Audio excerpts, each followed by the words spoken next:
In this video, I am going to guide you about how to cancel SpotHero parking reservation.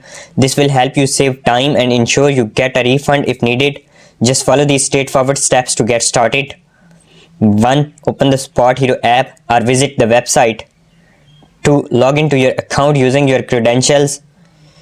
3. Go to the My Reservations or Reservations section. 4. Find the reservation you want to cancel. 5. Select the reservation and click on the cancel option.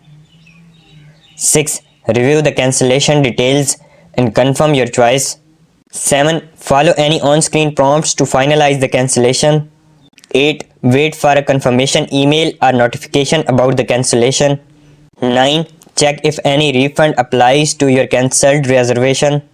10. Ensure that the cancellation is reflected in your account history.